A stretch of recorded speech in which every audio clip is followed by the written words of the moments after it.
La clase de hoy la vamos a dedicar a ver los fundamentos del diseño físico, que como ya hemos visto en otras clases, la última fase, ¿vale?, del diseño de bases de datos. Hemos visto las dos anteriores, el diseño conceptual y el diseño lógico, y a partir de ahora pues vamos a ver la última fase, que es el diseño físico, donde el objetivo es obtener ya un esquema que se pueda implementar en una base de datos, ¿vale?, en Postgres, Oracle, MySQL, el que sea. Bien, podríamos decir que el diseño físico es la descripción de cómo se debe implantar una base de datos en memoria secundaria, incluyendo las estructuras de almacenamiento, los métodos usados, de forma que el acceso sea lo más efectivo o eficiente posible a los datos, ¿vale? Utilizando el lenguaje de definición de datos del sistema de gestión de bases de datos, en nuestro caso será SQL, pues implementaremos una base de datos en un sistema real. Bien, mientras que ya hemos estado viendo el diseño lógico y hemos definido qué tablas queremos almacenar en el sistema, en el diseño físico lo que vamos a hacer es indicar cómo queremos que se almacenen esas tablas, ¿vale? Es decir, ya sabemos que queremos definir una base de datos compuestas por 4, 5, 6 tablas con sus claves ajenas, claves primarias y demás, ¿vale? Y en esta fase indicaremos pues qué tipos de ficheros se utilizarán para almacenar esas tablas, si vamos a utilizar índices o no y sobre qué atributos, ¿vale? Todo ese tipo de cosas. Esta fase del diseño es muy dependiente del sistema que gastemos, y por ello el diseñador debe ser un buen conocedor, ¿no?, del sistema de bases de datos, insisto, de Postgres, de MySQL, de Oracle, el que estemos gastando, ¿vale? Y por ello, pues muchas veces los manuales de estos sistemas nos van a ayudar a la hora de realizar esta fase del diseño. Y como ya hemos comentado también muchas veces, puede provocar una retroalimentación con el diseño lógico, en el sentido de que puede ser que de las posibilidades que tenemos a la hora de realizar el diseño lógico, nos demos cuenta en esta fase que la que hemos elegido no es la más adecuada para la base de datos que estamos implementando, ¿vale? Y realicemos cambios sobre las tablas que habíamos definido. Bien, vamos a ver cuál sería la metodología para realizar el diseño físico. El primer punto, que digamos que es el imprescindible, ¿vale?, sería traducir el esquema lógico al sistema de gestión de base de datos específico. Es decir, las relaciones base, entendiendo por relaciones las tablas que forman mi base de datos y las reglas de negocio si las hay, ¿vale? Reglas de integridad que nos han pedido que se cumplan en la base de datos, ¿vale? Con esto, a partir del esquema lógico, realizando este primer punto, podríamos tener una base de datos en marcha y funcionando, ¿vale? Pero podemos hacer otras cosas que vamos a ver ahora que pueden mejorar el acceso a los datos, ¿vale? La primera de ellas es diseñar la representación física. Es decir, nosotros definimos en la fase anterior, en el punto anterior, los create-tables que queremos ejecutar en una base de datos, pero en esta fase podríamos decirle, por ejemplo, qué tipos de ficheros queremos que se utilicen para almacenar esas tablas, ¿vale? Hay ficheros que funcionan mejor en determinadas operaciones y otros que funcionan mejor en otro tipo de operaciones, ¿vale? Por tanto, analizando las transacciones que se van a ejecutar en mi base de datos, esto va a ser una estimación que tendremos que hacer, ¿vale? A partir de las aplicaciones que vamos a ejecutar, podemos hacer un análisis de qué transacciones se ejecutan y en base a ellas decidir pues que determinada tabla se va a almacenar en un tipo de fichero y determinada otra tabla en otro tipo de fichero distinto, porque funciona mejor para las consultas que se van a hacer sobre ella, ¿vale? Escoger los índices que se van a crear, luego lo veremos. Los índices mejoran el acceso a los datos, también tienen algún inconveniente que comentaremos, y por tanto pues podemos decidir crear más o menos índices en este punto, de forma que mejoremos esas transacciones que se tienen que ejecutar, ¿vale? Y también en esta fase, pues una vez escogidos los índices y los ficheros que vamos a utilizar, pues debemos estimar cuál va a ser el espacio que vamos a ocupar en disco. 1 terabyte, 100 terabytes, 1 gigabyte, lo que sea. ¿Vale? En función de el número de tablas y el número de filas que tenga cada una de esas tablas. Bien, otras acciones que se pueden realizar será el definir vistas de usuarios. Luego comentaremos con detalle cómo se crean y qué ventajas tienen. ¿Vale? Diseñar los mecanismos de seguridad, es decir, quién puede acceder a cada una de las partes de la base de datos y qué acciones puede realizar. ¿Vale? Habrán usuarios que podrán solo consultar, otros podrán consultar y modificar. ¿Vale? Pues definir esas acciones, quién puede hacer cada cosa, ¿no?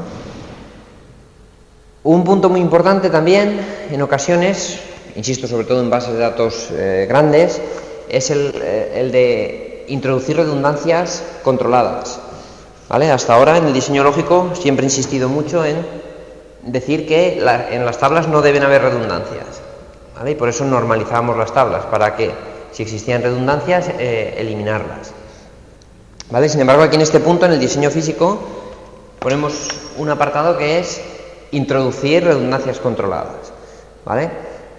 Luego veremos algunos ejemplos, pero la idea básicamente es que yo, como diseñador de la base de datos, introduzco alguna redundancia, con todos los problemas que conllevan las redundancias, pero a cambio de mejorar la eficiencia en el acceso a determinadas consultas, ¿no?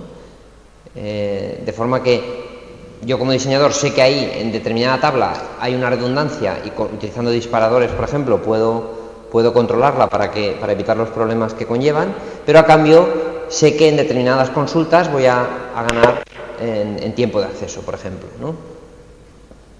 O también unir o separar tablas, ¿no? Ya hemos comentado algunas veces las relaciones de 1 a 1, se pueden juntar 2 tablas o lo contrario, separarlas. ¿Qué es mejor o qué es peor? Ninguna de las cosas ni es mejor ni es peor, pero en determinadas situaciones me puede interesar juntarlas, en otras me puede interesar separarlas. ¿Vale? Bien, y como último punto, pues siempre debemos estar monitorizando el sistema, y si hay desajustes, determinadas consultas dejan de funcionar o no funcionan adecuadamente, afinar el sistema para solventar los problemas que haya. Bien, el primer paso, diseñar las relaciones base.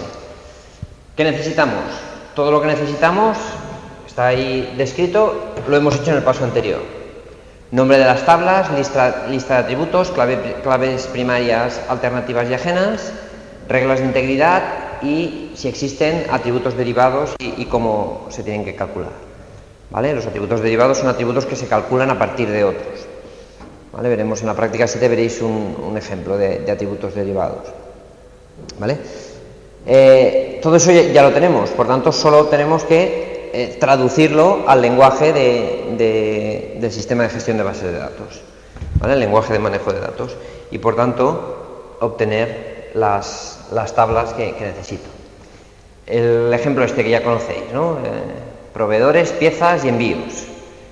¿Vale? La tabla SP son los envíos. Tenemos la clave snum, es clave ajena a S, y la clave pnum es clave ajena a P, ¿vale? Con las reglas de borrado que ahí aparecen. Pues bien, eso se traduciría en varios create tables. El primero, create table S, ¿vale? Con los atributos que forman la tabla, snum es nombre, estado y ciudad, y sus tipos, ¿vale? El not null me indica que no aceptan nulos. En el caso del estado se ha definido un valor por defecto, el 10, de forma que si alguien introduce un proveedor sin indicar el estado, automáticamente se almacenará un 10 como valor por defecto. ¿Vale? La clave primaria es snum, pues constraint, cps, primary key, snum.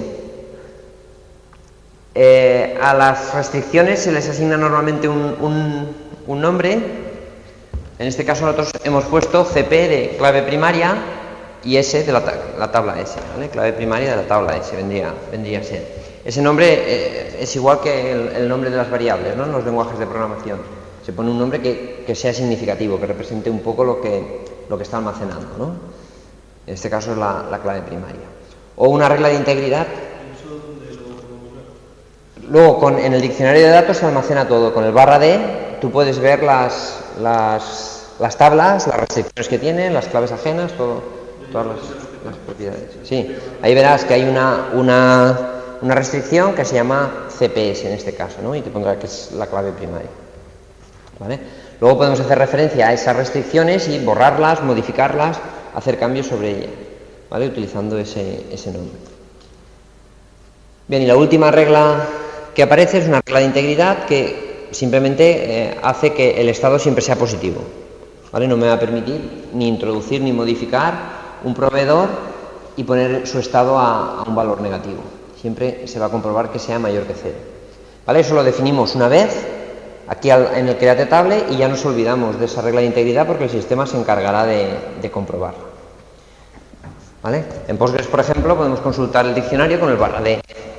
/d y el nombre de una tabla y veríamos todo su contenido, sus atributos, sus restricciones, sus claves ajenas, todo lo que hayamos definido.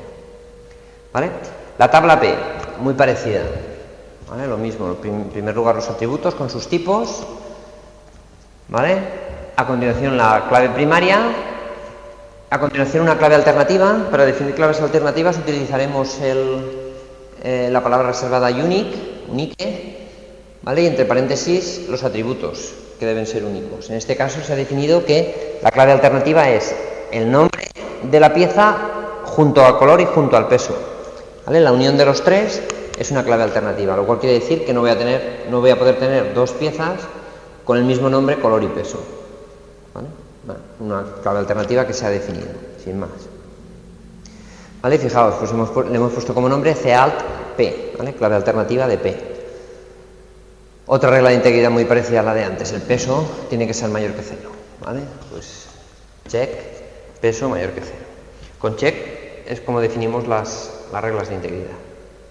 Y la tabla SP, aquí aparece una cosa nueva, ¿no? Respecto a las otras dos, y es que tiene dos claves ajenas, ¿vale? Pues se definen pues con la palabra reservada foreign key, ¿vale? De nuevo le damos un nombre, CASPS, ¿vale? Clave ajena de SP a S, es una clave ajena a SNUM, perdón, SNUM es una clave ajena que referencia a la tabla S, ¿vale? Y a continuación las reglas de borrado. OnDelete, cascade sería propagar, y la regla de modificación onUpdate, también cascade, propagar también. En este caso, las dos reglas son propagar, ¿vale? La otra clave ajena es penum, que hace referencia a P, la regla de borrado, restringir, la regla de modificación, propagar, ¿vale? Bueno, la clave primaria no la he comentado, pero en este caso es compuesta, SNUM y penum, la unión de los dos es la clave primaria. Y aquí abajo una nueva regla de integridad, que es que la cantidad tiene que estar entre 100 y 800, ¿vale? Pues utilizamos el operador between para definirla, cant es between 100 y 800. Cuando pones una condición, ¿es obligatorio ponerle el nombre en la condición? ¿O el de poner uno por defecto? ¿Una restricción? Sí, una restricción.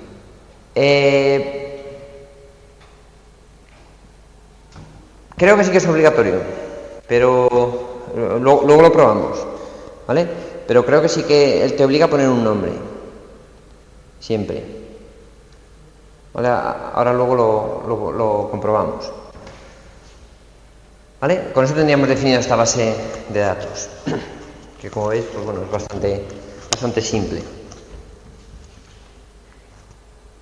Bien, las reglas de negocio, ya hemos visto algunas, ¿vale? Con el check hemos visto que podemos definir reglas de integridad en el momento de crear las tablas.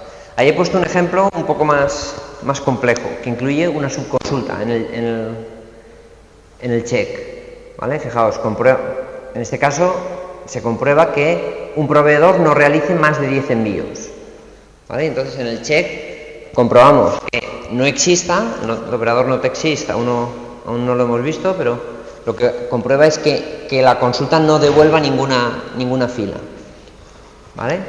Entonces seleccionamos de la tabla de envíos, ¿vale?, los proveedores que hacen 10 o más envíos utilizando el count asterisco. ¿vale? Entonces, si esa fila devuelve a algún proveedor, ¿vale? Es que hay algún proveedor que hace más de 10 envíos y, por tanto, el que estaríamos insertando en ese momento es el que violaría la regla de integridad y no me dejaría insertarlo. ¿Vale? ¿Se ve la idea? Bien, este ejemplo no nos sirve en Postgres, que no permite en el check poner subconsultas Postgres, ¿vale? Por tanto, otros sistemas sí que permiten hacerlo. Por tanto, ¿quiere eso decir que no podemos hacer ese tipo de reglas de integridad en Postgres? Pues por suerte no. Lo que pasa es que las tenemos que hacer de otra forma, no podemos utilizar el check. Imaginad que queremos hacer esta misma regla de integridad, pero sin utilizar el check, puesto que no se puede hacer. Tendríamos que recurrir a los disparadores. Ya he hablado muchas veces de disparadores. Aquí podéis ver un ejemplo muy sencillo, ¿vale? Fijaos, para crearlo utilizo la orden createTrigger y lo primero que le tengo que indicar es cuándo se debe ejecutar ese disparador, ¿vale? Y ahí le digo que se ejecute siempre antes de un insert o una modificación o un update sobre la tabla SP, ¿vale? Before insert or update on SP. ¿Vale? Entonces, siempre que alguien haga un insert o haga un update de SP, antes de hacerlo se ejecutará este código. ¿Y qué hace el código? Pues fijaos, es un select con la única diferencia que el resultado del select se guarda en la variable numEnvíos. Select into numEnvíos con un asterisco, ¿vale? From sp where sp.snum igual a new.snum. ¿Qué es new? New es el nuevo envío que se está insertando, ¿vale? Cuando yo he hecho un insert o he hecho un update, la variable new contiene la fila que se quiere insertar. Por tanto, lo que estoy haciendo en este select es mirar el número de envíos del proveedor que estoy insertando, ¿vale? Y a continuación compruebo si el número de envíos es mayor o igual que 10, entonces lanzo una excepción, raise exception, ¿vale? Una excepción lo que hace es mostrarme el mensaje que yo ahí le indico y abortar la operación de inserción o modificación, ¿vale? Por tanto, con ese pequeño código pues podría hacer la misma regla de integridad, ¿vale? No voy a permitir que un proveedor tenga más de 10 envíos, ¿vale? Bien, esto lo veremos en la práctica.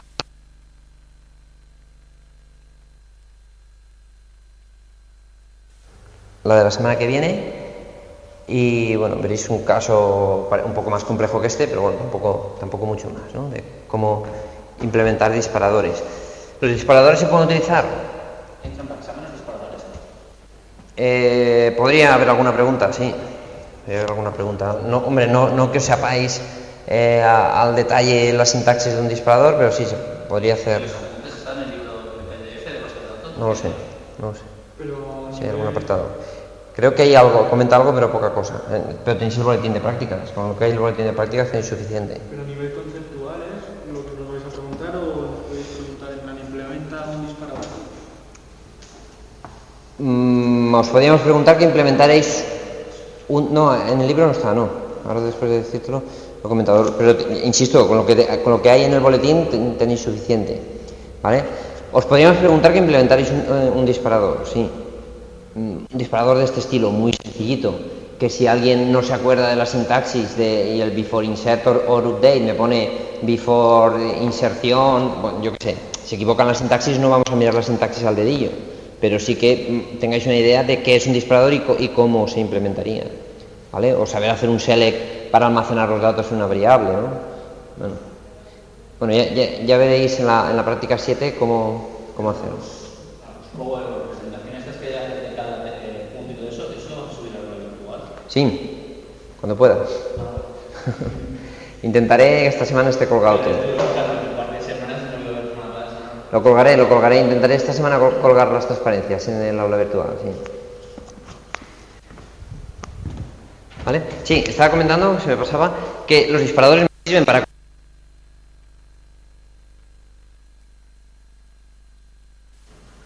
y también para calcular datos derivados.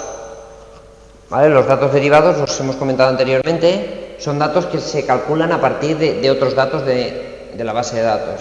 Imaginaos, por ejemplo, en las líneas de factura tenemos el precio y la cantidad de artículos vendidos en cada línea, ¿vale?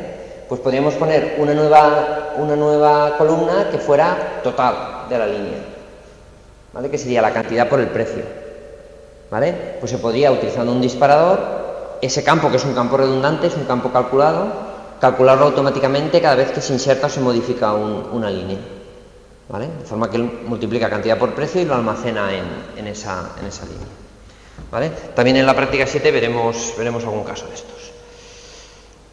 Bien.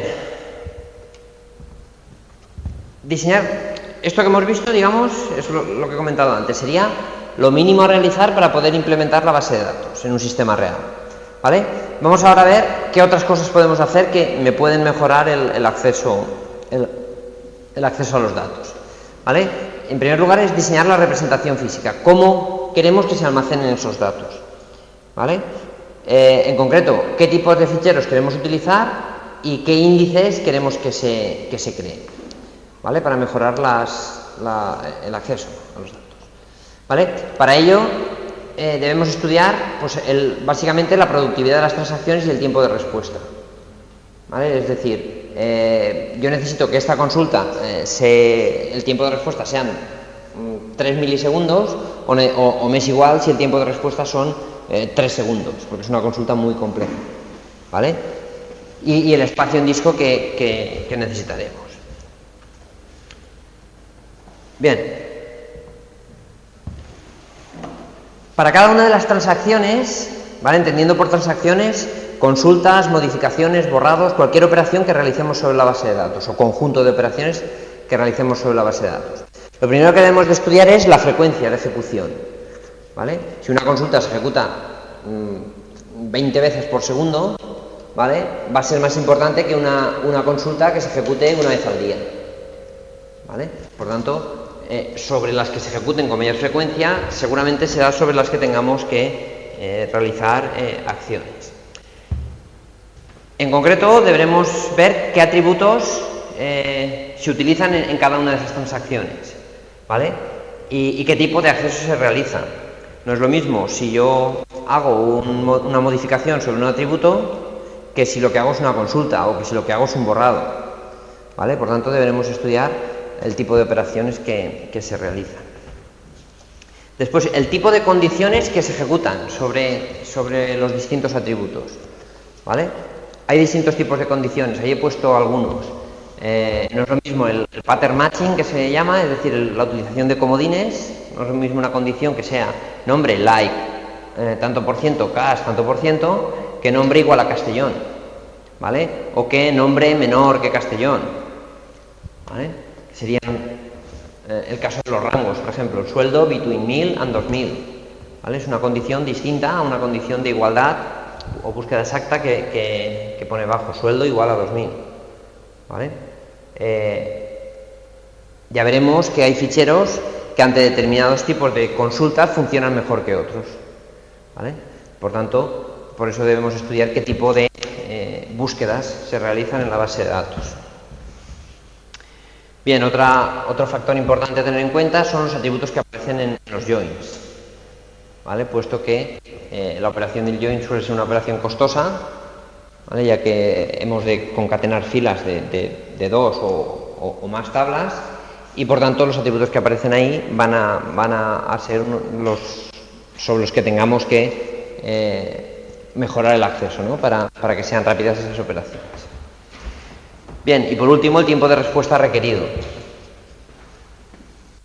Es lo que comentaba antes, no es lo mismo una operación que necesite, por el motivo que sea, que el tiempo de respuesta sea menor que 10 milisegundos, que una operación que me sea igual si el tiempo de respuesta es superior a 5 segundos, ¿vale?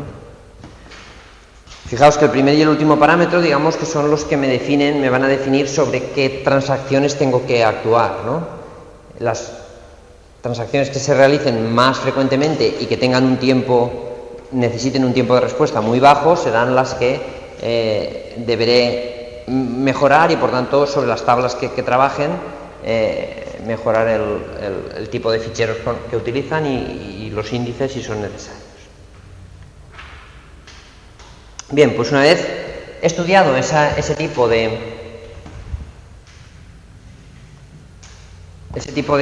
datos con los que trabajan las transacciones, podemos definir qué tipos de ficheros a utilizar. ¿Vale? Aquí yo he puesto algún tipo de fichero. El primero, el fichero desordenado. ¿Vale? Es un fichero en el que cada dato que se introduce se almacena al final del fichero. ¿Vale? Es el tipo, podríamos decir, el tipo de fichero más simple que existe. Tiene una ventaja y un inconveniente. La ventaja es que las inserciones son muy rápidas. ¿Vale? Yo inserto un dato y automáticamente se inserta al final del fichero con un coste muy bajo. ¿Vale? El inconveniente, pues ya os lo podéis imaginar, ¿no? A la hora de realizar búsquedas en ese fichero, pues es muy costoso, puesto que la búsqueda debe ser una búsqueda secuencial. Yo el dato que estoy buscando no tengo ninguna forma de saber dónde está y tengo que empezar por el principio y recorriendo todo el fichero. ¿Vale?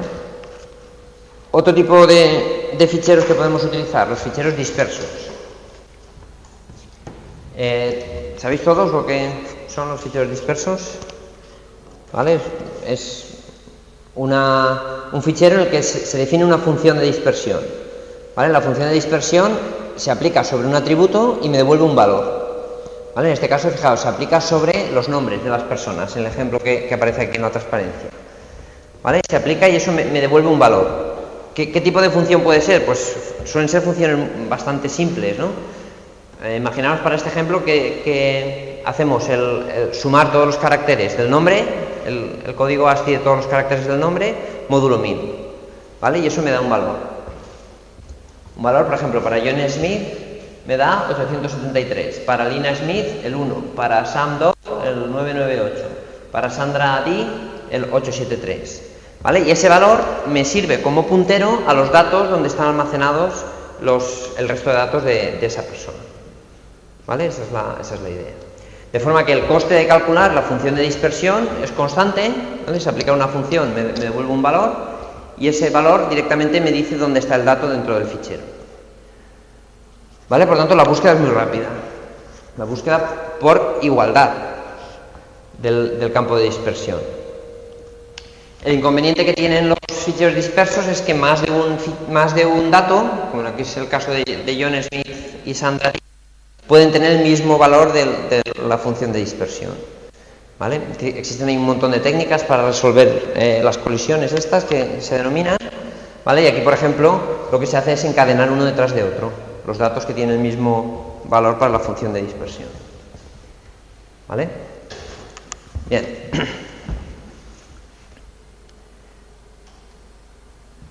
Los ficheros dispersos funcionan muy bien en búsquedas por igualdad, pero funcionan muy mal cuando hago búsquedas por rangos o utilizando comodines, ¿vale? El pattern matching que comentábamos antes, o cuando se accede solo a una parte del campo clave. Bien, otro tipo de ficheros son los ficheros de tipo ISAM, ¿vale? Que bueno, son siglas de Indexed Sequential Access Method, ¿vale? Método de acceso secuencial indexado, que intenta un poco, beneficiarse de las ventajas de los ficheros desordenados, de los ficheros heap, ¿vale? Añadiendo un conjunto de ficheros secundarios que son índices dentro de los ficheros desordenados, ¿vale? De esa manera la inserción es muy rápida, puesto que son ficheros desordenados los ficheros de datos, ¿vale? Y la búsqueda pues se mejora mucho utilizando los ficheros estos dispersos que contienen punteros a los registros, ¿vale?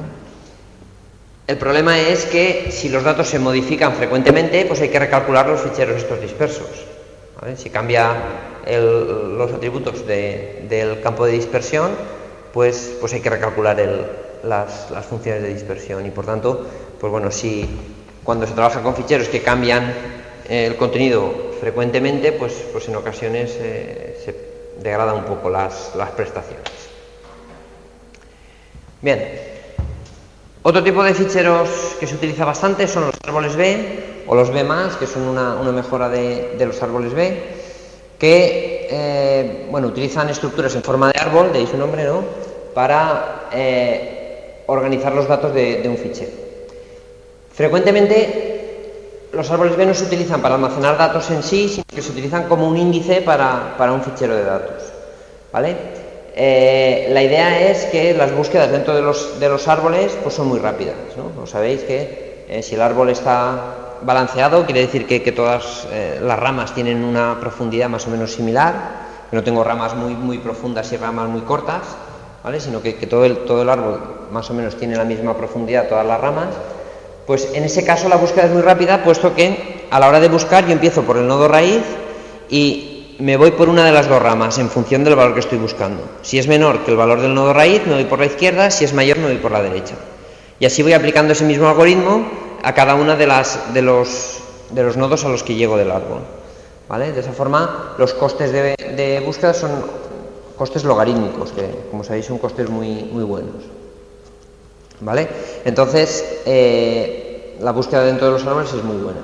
El problema que pueden tener los árboles es que si el árbol se va modificando con frecuencia, introduzco datos, quito datos, modifico datos, el árbol hay que ir recalculándolo, porque algún nodo puede pasar de una parte a otra.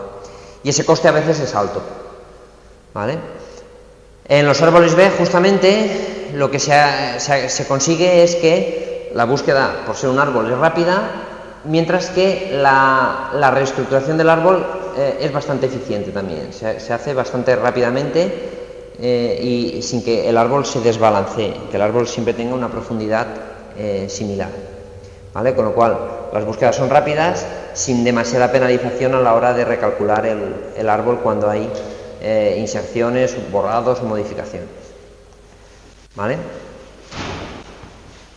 Bien, y por último, otro tipo de ficheros que os quería comentar son los ficheros de tipo clúster.